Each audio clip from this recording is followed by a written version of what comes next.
రామారావు ఆ పేరు వినగానే గుడిలో గంట శబ్దం విన్నంత భరోసా వస్తుంది. రామారావు ఎస్పీఎల్ గా ఉన్న మా స్కూల్లో ఆడపిల్లలందరం శివంగుల్లా బ్రతికేవాళ్ళం.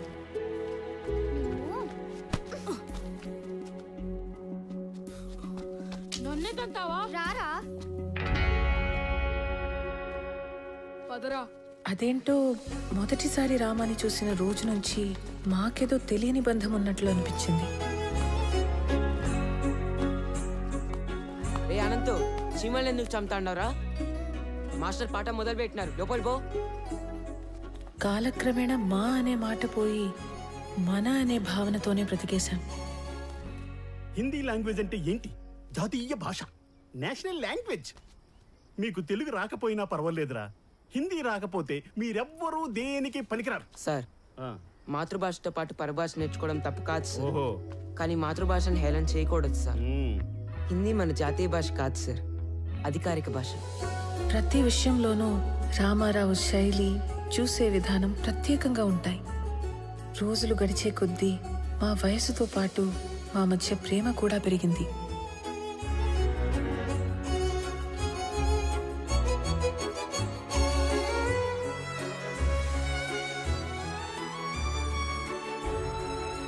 ఇప్పటికీ 2 బస్సులు వెళ్ళిపోయాయి. నువ్వు నన్ను వదలకపోతే లాస్ట్ బస్ కూడా వెళ్ళిపోతుంది. అవునా? నీకు గవర్నమెంట్ జాబ్ అంటే నా అంత ఇష్టమని నువ్వు డిగ్రీ, దాని తర్వాత జాబ్ ట్రైనింగ్ల కోసం 4 ఏళ్లుగా టౌన్ లోనే ఉంటున్నా ఓపిగ్గా సర్దుకున్నాను. ఇక నా వల్ల కాదు. ఆ జాబ్ ఏదో వెంటనే కొట్టేసి నా మెడలో తాళి కట్టే నన్ను పెళ్లి చేసుకోరామా.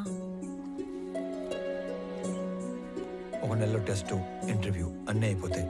ఆ తర్వాత నీ ఇష్టం. ఓకే? మళ్ళీ నువ్వు ఊరికి ఎప్పుడు వస్తావు? వచ్చే నెల 25వ తారీఖు.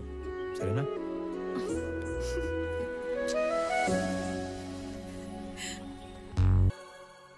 రామాతో పెళ్లి తర్వాత జీవితం గురించి చాలా కళ్ళు కన్నాను. ఏ చిన్న సమస్య వచ్చినా మాలో మేమే ఒకరికొకరం సాయం చేసుకునేవాళ్ళం. అనుకున్నట్లే రామాకి ఉద్యోగం వచ్చింది. మా పెళ్లికి ఏ అడ్డంకి లేదు కదా, అంతా అనుకున్నట్లే జరుగుతోంది అని సంతోషంగా ఉన్న సమయంలో ఇటువైపు పద. అయ్యర్లో ఇంటికి అడిగి. సరే, ఆడి నుంచి ఇంటికి పోదాం. అక్కడ చిన్న పని ఉంది, నువ్వు పద. నమస్తే బాబు. నమస్తే బాబాయ్. బాగుండా విని. ఏంటి మహాలక్ష్మి? కూర్చోండి బాబు. ఇదిగో అబ్బాయి వాళ్ళు వచ్చారు, అమ్మాయిని తీసుకురండి. అలాగే అండి.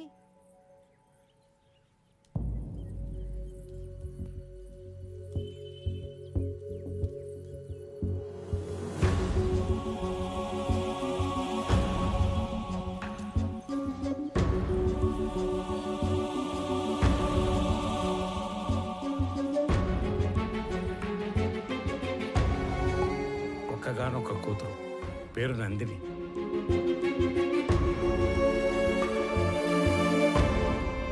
ఏంటి నేను ఇది? ఎవరి అమ్మాయి?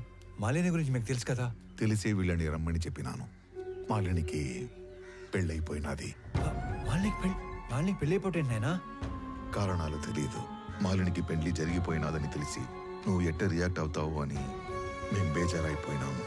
తండ్రిగా నీకు మంచి తోడుని వెతికి పెట్టడం నా బాధ్యత. నిర్ణయం నీ హక్కు. లేదైనా నాకు కొంచెం టైం కావాలి. ఆ తర్వాత నిర్ణయం మీరే తీసుకోండి. నువ్వు నీ ప్రాణం పోయినా నీ స్వార్థం కోసం అయితే వేరే పెళ్లి ఒప్పుకో.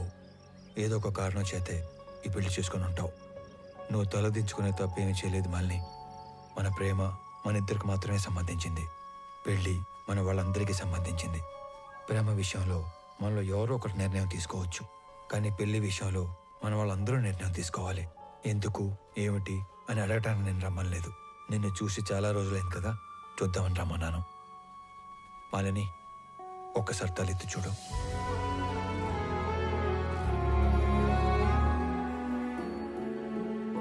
నీకు చెప్పకుండా పెళ్లి చేసుకున్నందుకు నీకు ఏ సమాధానం చెప్పుకోవాలని ఈ రోజులు ఎంత మదన పడ్డానో తెలుసా? ఒక పసిపాపని కిందకి దించినంత తేలిగ్గా నా గుండెల మీద బరువు అంతా దించేశావు.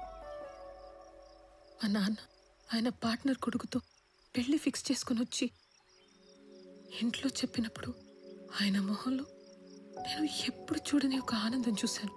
ఆ పెళ్ళి ఆపాలంటే నేను చేయాల్సిన ఒకే ఒక పని నీ పేరు చెప్పడం. ఆయన మాట పోవటానికి బాధకి కారణం నువ్వు కాకూడదని నీ పేరు చెప్పలేకపోయాను. అంతే, పెళ్లి జరిగిపోయింది.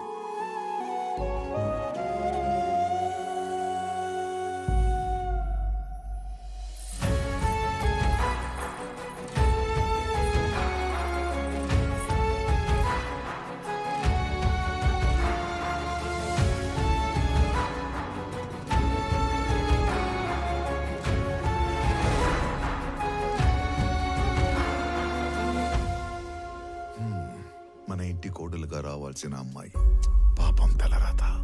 దుడ్డు ఏమన్నా కావాలేమో, సాయం చేయకపోయినావా? ఆ మాట ఎత్తిన చంపేస్తుంది ఆయన. మరి ఆస్తి బదిలీకి అప్లికేషన్ పెట్టిందన్నావు కదా, అదేదో ఇచ్చేయరాదు? ఆస్తి మీద హక్కు వస్తే సమస్య కొంతన్నా తీరుతుంది కదా. చూడటానికి ఏదో ఒక చిన్న అప్లికేషన్, కానీ చట్టానికి అదొక పెద్ద సమస్య. మిస్ అయిన మనుషుల ఆస్తులు 7 సంవత్సరాల వరకు ఏమీ చేయలేం. 7 ఏళ్ళ తర్వాతనే ఎవిడెన్స్ యాక్ట్ 107 అండ్ 108 సెక్షన్స్ ఉపయోగించి ప్రిజంప్షన్ ఆఫ్ డెత్ కింద ఆస్తిని బదిలీ చేయగలం. సరే, నువ్వు చెయ్యగలిగింది చేయరా. 6 నెలల నుంచి ఎప్పుడు చెప్పే సుత్యావారంగా ఈరోజు కూడా చెప్తున్నావు? ఇంకో 15-20 ఊర్లు తిరిగితే క్లూ దొరకచ్చు సార్. నువ్వు ఉత్త కోతలు చెప్పి ఊర్లు తిరుగుతున్నావు కానీ ఇంతవరకు నాకు మాలు గురించి మాత్రం ఒక్కటి కూడా చెప్పలా. నీ వల్ల కాకపోతే చెప్పు, మఫ్టీలో నేనే తిరుగుతా లీవ్ పెట్టి. లేదు సార్, త్వరలోనే పని పూర్తి చేసి మొత్తం సమాచారం ఇస్తా. నన్ను నమ్మండి సార్. సర్లే, తర్వాత చూద్దాం. నువ్వు సరే సార్. ఏంటో మెజిస్ట్రేట్ గారు ఇటు వచ్చారు, మాతో పనేందో.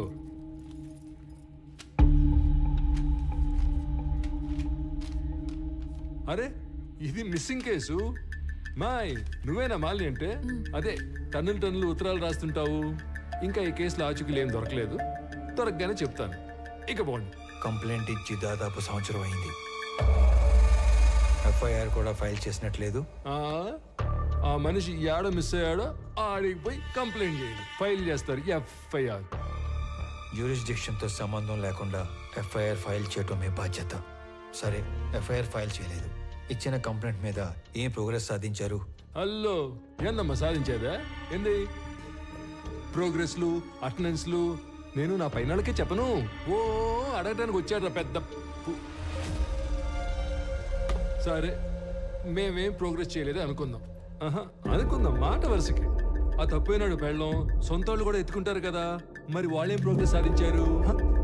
పెద్దానికి పెద్దోడు పోలీస్ స్టేషన్ మీద పట్టమే, తలుపులు బార్లో తెరుచున్నాయని. అయినా ఇందులో మీకు అంత ఇంట్రెస్ట్ ఏందో? మాయ్, నువ్వే తప్పుగా అనుకోగాక. అనుకోలే. ఆమెకి తోడుగా నేను ఇక్కడికి రిక్వెస్ట్ చేయడానికి రాలేదు. ఒక సబ్ డివిజన్ మ్యాజిస్ట్రేట్ గా నా పరిధిలో ఉన్న ఒక పౌరుడు మిస్ అయ్యాడు, దాని గురించి ఎంక్వైరీ చేయడానికి వచ్చాను.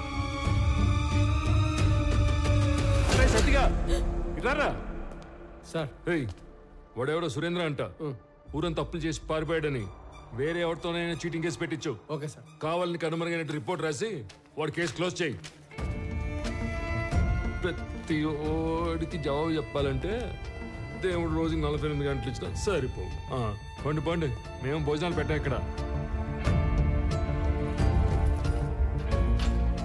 దీని అన్న జీవితం ఎవడెవడో రావటం, అడ్డమైన అని అడగటం, ఏందో ఇది.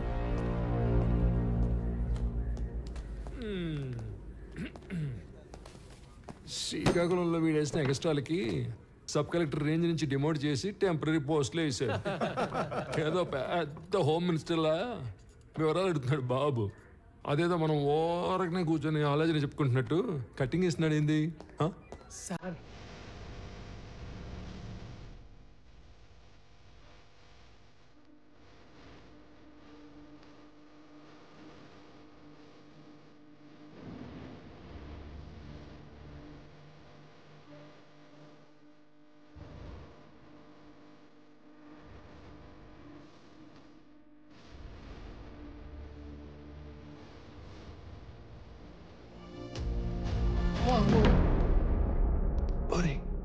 కూడా వెళ్ళడం లేదో చూడండి రా.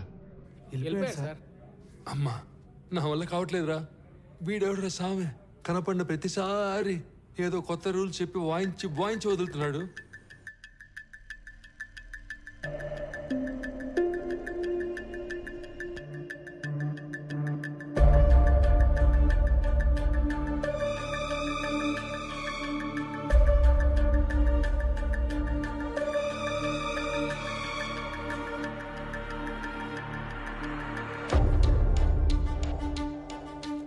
ఇతనే వర్మ.